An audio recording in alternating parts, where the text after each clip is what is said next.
नमस्कार, मेरा नाम सत्येंद्र राय है और आप देख रहे हैं सारन सवेरा। इस वक्त हम लोग मौजूद हैं पटना शेखपुरा हाउस में, जन सूरज के ऑफिस में, और हमारे साथ अभी मिस्टर मनीष जी हैं जो प्रदेश युवा सचिव हैं जन सूरज पार्टी की तरफ से। मनीष जी, सबसे पहले तो आपका स्वागत है हमारे सारन सवेरा चैनल पे। बिल्कुल बिल्कुल, आपका भी स्वागत है और आपके दर्शकों का भी बहुत कैसे हैं आप? एकदम बढ़िया भैया। कैसा चल रहा है बिहार चुनाव का माहौल? बहुत अच्छा चल रहा है और 14 तारीख के बाद आप देखेंगे बिहार बदलते स्थिति में आ रही है और जल्द ही बिहार के युवाओं को एक नया बिहार देखने को मिलेगा। नहीं, नया बिहार देखने को मिलेगा, नया मुख्यमंत्री देखने को मिलेगा, या जन सूरज से हमें कोई नया मुख्यमंत्री? जन सूरज का नया मुख्यमंत्री, जन सूरज का नया मुख्यमंत्री देखने को मिलेगा। काफी शोर है इस बार, पूरे बिहार में लहर सी जाग उठी है कि बिहार में बदलाव देख रहे हैं। इस बार हम लोग हर क्षेत्र में जाकर के हम लोग कवरेज कर रहे हैं और हर क्षेत्र से एक ही आवाज आ रही है कि बिहार में इस बार बदलाव जरूरी है। कैसा देख रहे हैं आप इसको? इस बार बदलाव, जैसा आपने कहा कि आप जाके देख रहे हैं बदलाव, और बिहार की जनता भी चाह रही है। पिछले 35 वर्ष से जो यहाँ पर राज कर रहे हैं वो उन लोगों से परेशान है बिहार की जनता। उनको एक मौके के रूप में, अवसर के रूप में प्रशांत किशोर ही दिख रहे हैं। तो इसलिए सबका वोट, उनके जो प्रवासी मजदूर जो बाहर चले गए हैं मजबूरी के कारण, उनका वोट, उनके परिवार का वोट, उनके माँ बाप का वोट, सब बच्चों का वोट, सबका वोट जन स्वराज को मिल रहा है और जन स्वराज भारी बहुमत के साथ सरकार बना रही है। मनीष जी, आप युवा सचिव हैं जन सूरज में, युवाओं को कैसे देख रहे हैं आप? सिर्फ पलायन मुद्दा है या और भी कुछ युवाओं के लिए है आपके मैनिफेस्टो में? जी, अगर आप देखें तो सबसे बड़ा मुद्दा पलायन का है। बाकी हमारे पास शिक्षा का भी मुद्दा है कि युवाओं को समृद्ध शिक्षा जो है, छोटे बच्चों को यहीं पर शिक्षा हम दे सकें। पलायन का मुद्दा इसलिए है क्योंकि अगर मैं एक युवा की बात करता हूँ, अगर मैं खुद हूँ तो मुझे रोजगार के लिए बाहर जाना पड़ रहा है। इस परिस्थिति में मेरे माँ बाप हैं, वो अपने ग्रामीण क्षेत्र पे रह रहे हैं, गांव में रह रहे हैं, उनको कोई अगर हारी बीमारी हो रहा है तो उस दौरान मैं उनसे नहीं मिल पा रहा। मेरे बच्चे हैं, वो बच्चे गांव में परिस्थितियों में रह रहे हैं क्योंकि मुझे इतना साधन संसाधन नहीं है। तो ये अगर रोजगार यहीं पर मिले, उस रोजगार के लिए मजबूरी में लोगों को ना जाना पड़े बाहर, तो ये है युवाओं के लिए। फिर उनको शिक्षा, आरंभिक शिक्षा ही है, उनके प्राथमिक स्कूलों में मिल जाए, उसके लिए हमने रखा हुआ है कि प्राथमिक स्कूलों में, विद्यालयों में उन्हें शिक्षा मिले। जब तक सरकार हर प्रखंड में एक बढ़िया नेतरहाट जैसा विश्वविद्यालय नहीं खोल देती, तब तक हमें उन्हें प्राइवेट स्कूलों में शिक्षा प्रदान करें। ठीक है मनीष जी, एक मेरा सवाल है। प्रशांत किशोर जी एक वादा किए थे सारे जनता से, छठ में जो भी प्रवासी मजदूर आएंगे छठ के बाद वापिस नहीं जाएंगे। क्या लगता है आपको इस पे? बिल्कुल उस वादे पे खड़े हैं, उतर रहे हैं, और 14 तारीख के बाद जैसे आपको पहले ही बताया कि नया बिहार आपको देखने को मिलेगा। जैसे ही सरकार में आता है, पहला काम सबसे पहले युवाओं के पलायन को रोकने का काम सरकार कर रही है। जी, एक रिपोर्ट हम आपको दिखाना चाहेंगे, सिटी लाइव की रिपोर्ट है, वो हम दिखाना चाहेंगे। छठ बाद से 6 तारीख तक में रेलवे की स्टेटमेंट है 14 लाख टिकट बुक हो चुकी है।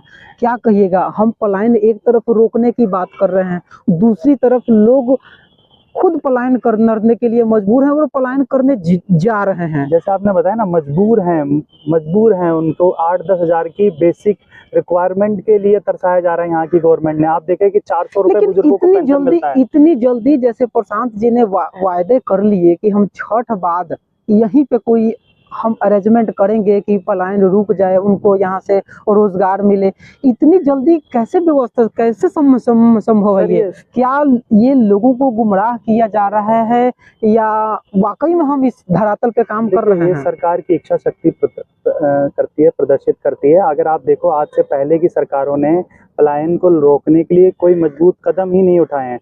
उन्होंने पलायन को, मतलब जो मजबूरी में जा रहे हैं लोग, उनको उन्होंने मतलब सहज स्वीकार किया है। उन्होंने श्रमजीवी ट्रेनों का नाम उद्घाटन कर दिया कि हाँ भाई, लोग पलायन भर भर के जाएं। हमारे मोदी जी आते हैं यहाँ पे, मोदी जी कहते हैं कि श्रमिक भाइयों को जाने में दिक्कत ना हो। गुजरात में तो सेमीकंडक्टर प्लांट लगा रहे हैं, वहाँ पे वो मारुति की फैक्ट्री लगा रहे हैं और यहाँ पे ट्रेन चला रहे हैं। हम यहाँ क्या तैयारी कर रहे हैं? छठ बाद आपकी छठ तो बीत गई है, छठ बीते मुझे लगता है कि 4-5 दिन हो चुका है, ऑलरेडी 2 दिन बच गया है, आज और कल चुनाव प्रचार का। 6 तारीख को पहले चरण की चुनाव खत्म हो जाएगी, दूसरे चरण की चुनाव जो है वो 11 तारीख को खत्म होगी, वो भी आप 9 तारीख तक चुनाव प्रचार करा रहेंगे। 14 तारीख के बाद हम पलायन को रोकने के लिए क्या स्टेप ले रहे हैं? देखिए, जैसे ना प्रशांत जी के 5 प्रण हैं, बेसिकली जो 5 मुद्दे हैं, उसमें पहला मुद्दा जैसे पलायन का था, दूसरा शिक्षा का है, तीसरा महिलाओं को उचित ऋण सम्मान के साथ मिले, कि जो 5 लाख तक का मिनिमम ऋण है 4% पे दिए।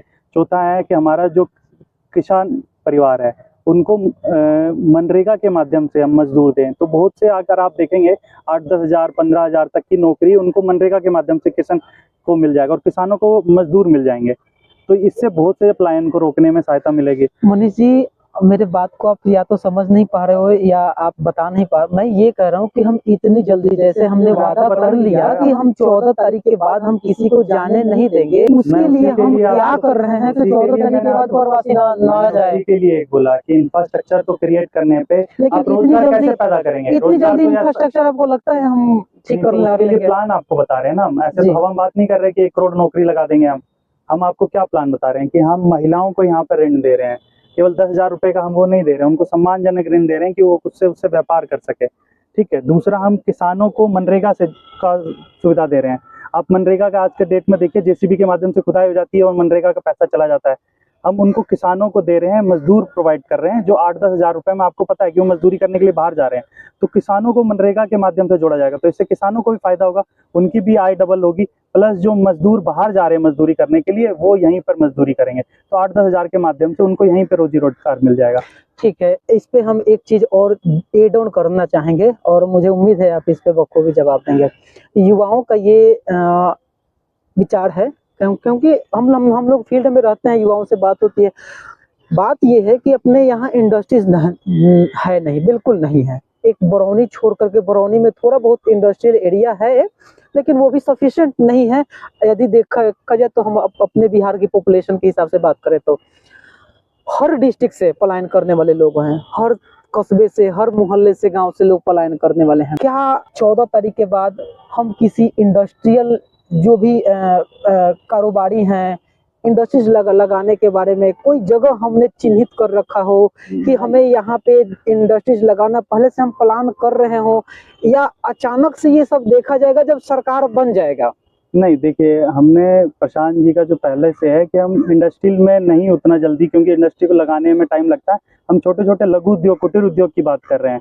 हम महिलाओं को, युवाओं को ऋण दे रहे हैं कि वो अपना खुद व्यापार कर सके। व्यापार करने के लिए उनको जो साधन सुविधा चाहिए, शिक्षा चाहिए, उनको प्रशिक्षण चाहिए, वो हम दे रहे हैं, क्योंकि वो अपने आसपास के क्षेत्रों में 10, 20, 50, 100, 200, 500, 1000 लोगों को रोजगार दे सके। इस तरीके के कटु उद्योग, लघु उद्योग के लिए हम बात कर रहे हैं।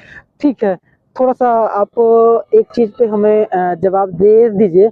महिलाओं को हम एक तरफ देख रहे हैं कि लोन के तरह उनको सशक्त करने के लिए हम बात कर रहे हैं ना, जन स्वराज पार्टी सशक्त होने के लिए उनको ऋण दे रही है। दूसरी तरफ देखें तो नीतीश कुमार जी पहले ही, आज से 1 महीना पहले, महिलाओं को 10-10 हज़ार रुपया बांट दिए हैं। क्या लगता नहीं है कि इस बार नीतीश कुमार जी ने ऐसा दाना डाला है कि महिला वोटर्स उनके तरफ कन्वर्ट हो जाए, चाहे और इससे जन स्वराज को लॉस हो जाए? देखिए, चाहे महिला हो या युवा हो, वो मोदी जी की मिठास के ऊपर अब नहीं आने वाले हैं, नीतीश जी के झूठे जुमले के ऊपर नहीं आने वाले हैं। आप ये चुनाव के समय ही नीतीश जी को और मोदी जी को क्यों याद आया कि 10 हज़ार रुपये देना है? 400 रुपये का जो सम्मानजनक पेंशन वो मान रहे थे, वो 1100 रुपये उन्होंने क्या किया? ये जन स्वराज की आंशिक जीत है। जन स्वराज के डर के कारण उन लोगों को मजबूरी में देना पड़ा है। और 10 हज़ार रुपये नहीं मिलेगा, सम्मानजनक महिलाओं को मिनिमम 5 लाख रुपए मिलेगा, जिससे वो अपना व्यापार शुरू कर सकें। 10 हज़ार में आज की डेट में कौन सा व्यापार शुरू कर सकते हैं? 10 हज़ार में तो कोई व्यापार पॉसिबल ही नहीं है। बिल्कुल। तो ये बस केवल एक झूठा गोली देने का काम कर रहे हैं मोदी जी और नीतीश जी, सरकार को बेवकूफ समझ। अच्छा, आप एक युवा हैं, तेजस्वी यादव जी ने बड़ा ऐलान कर रखा है, उस पे क्या किएगा? उससे कहीं आपके वोट पे फर्क तो नहीं पड़ रहा है? वो तो ये बात कर रहे हैं कि 14 तारीख को रिजल्ट आएगा, उसके बाद हम सत्ता में आएंगे, अगले 20 दिन के अंदर हमारा काम पूरा हो जाएगा। कैसे देख रहे हैं? और 20 महीने में तो ये भी वो कह रहे हैं कि हर परिवार में एक सरकारी नौकरी देने का, सरकारी नौकरी, रोजगार की बात नहीं कर रहे हैं, वो सरकारी नौकरी की बात कर रहे हैं। देखिए, तेजस्वी जी को आप उनकी शिक्षा पे बात करना पड़ेगा, तो फिर उनको कैलकुलेशन की गणित समझाना पड़ेगा, क्योंकि अगर बिहार का सरकारी बजट की हम बात करें तो 3,17,000 है, और अगर मिनिमम एक नौकरी देंगे, 3,17,000 करोड़ है। हाँ, 3,17,000 करोड़ का जो है बिहार का बजट है। बट अगर एक सरकारी नौकरी में 30 हज़ार रुपये ही दे रहे हैं तो 9 लाख रुपए से, 9 लाख करोड़ से अधिक का हो जाएगा। तो अगर उनसे कोई पूछे कि तिगुना हो रहा है यहाँ पे बजट केवल नौकरी का, तो कैसे देंगे? तो उनको नहीं बुझा रहा है, तो वो बोलने के लिए कुछ भी बोल सकते हैं। फेंकने की बात है, फेंक दिया उन्होंने। अब वो लपेटना बिहार की जनता को है। तो आप ये कह रहे हैं कि तेजस्वी यादव जी जो भी घोषणाएं किए हैं वो एक जुमलेबाजी है, आप ये कह रहे हैं? वो मोदी जी के भी बड़े जुमलेबाज हैं तेजस्वी। तो इन लोगों को, चाहे मोदी जी हो या तेजस्वी जी हो, इन लोगों के जुमलेबाज में इस बार बिहार की जनता, बिहार का युवा, बिहार की महिलाएं फंसने वाली नहीं है। वो पूर्ण रूप से जन स्वराज के साथ है। ठीक है, 243 सीट पे आप चुनाव लड़ रहे हैं। बिल्कुल। पूरे बिहार में 243 सीटों पे चुनाव आप लड़ रहे हैं, कितने सीटें आ जाएगी इस बार आपको? 150 प्लस। 150 प्लस। यदि कहीं नहीं आया तो आप? देखिए प्रशांत जी, जैसे पहले ही कह रहे हैं, हम लोग अगर लोगों को, युवाओं को, महिलाओं को समझाने में पूर्ण रूप से अगर एक्टिव रहे तो 150 प्लस से ज्यादा हमें सीटें मिलेंगी। नहीं, मैं ये कह रहा हूँ कि प्रशांत जी ये भी कह रहे हैं कि यदि हमें आएगी तो 10 से वो इसीलिए हाँ। कह रहे हैं क्योंकि जिस तरीके से इन लोगों ने मतलब झूठे सपने दिखाने का काम किया है फिर से, क्योंकि बिहार की जनता बहुत भोली है। वो एक बार जात में पड़ सकती है, बात पे पड़ सकती है, झूठे सपनों में फिर से आ सकती है। तो उसके लिए वो कह रहे हैं कि हाँ 10 से कम सीटें आएगी। अगर वो हम जिस तरीके से बात कर रहे हैं, आप देखेंगे पिछले 3 साल से सड़क पर किसने राजनीति करी है, गांव गांव, गली गली, धूप बारिश पानी में प्रशांत जी के अलावा कौन राजनेता घूमा है? आज आप देख रहे हैं तो हेलीकॉप्टर से घूम रहे हैं प्रशांत जी, आज भी अपने वाहन के माध्यम से जा रहे हैं लोगों के बीच में। तो उनकी तरह अगर जमीन का स्तर का अगर कोई नेता आपको मिल जाए जो बिहार में या देश भर में जिसने पिछले विगत वर्षों में काम किया हो, तो वो हम समझा रहे हैं लोगों को। अब लोगों की समझ के ऊपर है वो बिहार को कितना एक बार फिर से इन लोगों के झूठे जाल में फंसना चाहेंगे या जो वादे प्रशांत जी के पाँच प्रण है उसके ऊपर आना चाहेंगे। तो इसलिए प्रशांत जी कह रहे हैं या तो अर्थ पे या पथ पे। ठीक है, 243 विधायक तो अपने मार्केट में उतार दिए, पूरे बिहार में उतार दिए प्रत्याशी। हाँ, जो भी है प्रत्याशी अपने उतार दिए। सीट बंटवारे को लेकर के बहुत चर्चित हुई थी। कई प्रत्याशी जिनको ये उम्मीद थी कि हमें सीट मिलेगी, कई सालों से वो मेहनत कर रखे थे, उनको सीट नहीं मिली और इसके वजह से वो पार्टी से अलग हो गए। हमने वीडियोस में देखा कि पार्टी के जो पम्पलेट्स वगैरह थे वो जला दिए, ये जो परिवार लाभ कार्ड है वो जला दिए।